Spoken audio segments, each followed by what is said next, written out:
नमस्कार, स्वागत है आपका वेदांत धारा में। आज हम आपको उत्पन्ना एकादशी व्रत कथा सुनाएंगे। तो चलिए शुरू करते हैं। सतयुग में मूर नाम का एक भयानक राक्षस था। मूर अत्यंत शक्तिशाली तथा बीभत्स था। मूर ने अपनी असाधारण शक्तियों से न ही इंद्रदेव बल्कि अनेक देवताओं को परास्त कर दिया। वह इंद्रलोक पर शासन करने लगा था। मूर के अत्याचारों का अंत करने समस्त देवगण सहायता के लिए भगवान शिव के समीप गए। भगवान शिव ने उन्हें तीनों लोकों के स्वामी विष्णु के समक्ष उपस्थित होने का सुझाव दिया।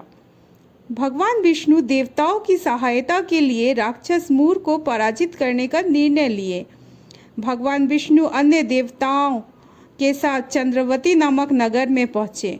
मूर दैत्य इस नगरी पर शासन करता था। एक ओर भगवान श्री हरि विष्णु थे तथा दूसरी ओर राक्षस मूर अपनी पूरी सेना के साथ युद्ध करने के लिए आतुर था।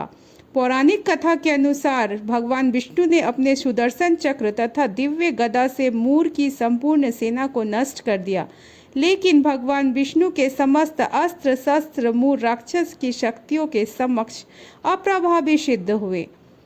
ना तो उनका सुदर्शन चक्र ना ही उनकी गदा मूर राक्षस का सिर काटने में सक्षम थी। मान्यताओं के अनुसार भगवान विष्णु और मूर के बीच 10,000 वर्षों तक युद्ध चलता रहा। इस युद्ध का न कोई अंत होते देख भगवान विष्णु युद्ध पर विराम लगा दिए और बद्रिकाश्रम स्थित हेमावती गुफा में विश्राम करने चले गए। राक्षस मूर भगवान विष्णु का पीछा करते करते बद्रिका आश्रम पहुंच गए। दानव मूर ने भगवान विष्णु को शयन करते हुए पाया तथा ये विचार किया कि ये भगवान विष्णु को मारने का सबसे उपयुक्त अवसर है। राक्षस मूर के अंदर ऐसी राक्षसी भावना का प्रतिकार करने हेतु भगवान विष्णु के दिव्य शरीर से एक शक्तिशाली लड़की प्रकट हुई। यह कन्या गौरवशाली शक्तिशाली थी जो कि विष्णु की रक्षा के लिए समस्त प्रकार के अस्त्र शस्त्रों से सुसज्जित थी। इस स्त्री शक्ति ने मूर को युद्ध में पराजित कर दिया। सभी देवतागण उस कन्या की असाधारण शक्ति की प्रशंसा करने लगे। जब भगवान विष्णु निद्रा से उठे तो वो अपनी शक्ति से परिचित नहीं थे तथा उन्हें लड़की ने अपना परिचय दे दिया। कन्या ने अपना परिचय देते हुए भगवान विष्णु की शक्ति को बताया जो कि भगवान विष्णु की योग माया से उत्पन्न हुई थी। भगवान विष्णु उनकी स्त्री शक्ति से बेहद प्रसन्न हुए। उनके इस महान कार्य के लिए उनसे वरदान मांगने को कहा।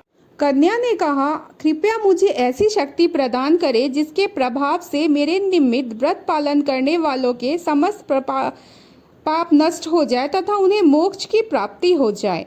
कृपया मुझे सभी तीर्थों में सर्वाधिक महत्वपूर्ण और सर्वश्रेष्ठ बनने का आशीष प्रदान करें।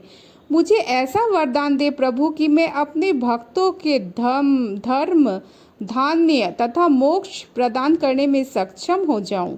भगवान विष्णु ने कन्या को वरदान दिया कि तुम्हारा जन्म एकादशी तिथि को हुआ है, अतः तुम समस्त लोकों में एकादशी नाम से विख्यात होगी। सभी युगों में न केवल मनुष्यों द्वारा अपितु देवी देवताओं के द्वारा भी तुम्हारी पूजा की जाएगी। एकादशी व्रत से अधिक मुझे अन्य किसी भी व्रत से प्रसन्नता नहीं होगी। तुम्हारे भक्त सभी प्रकार के सांसारिक सुख का आनंद भोग कर अंत में मोक्ष की प्राप्ति करेंगे। तो दोस्तों, इस तरह से एकादशी का जन्म हुआ।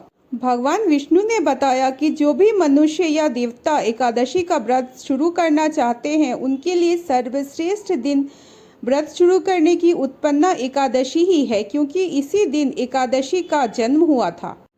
तो दोस्तों, ये थी उत्पन्ना एकादशी और एकादशी की जन्म की कथा। साल 2024 को उत्पन्ना एकादशी दिन मंगलवार 26 नवंबर को मनाया जाएगा। आप भी इस व्रत का पालन कर विष्णु भगवान की कृपा प्राप्त कर सकते हैं। व्रत कथा और त्योहारों की ऐसी ही जानकारी के लिए हमारे साथ बने रहें। चैनल को सब्सक्राइब और शेयर करें। फिर मिलते हैं अगले वीडियो में। जय श्री कृष्णा, जय भगवान विष्णु।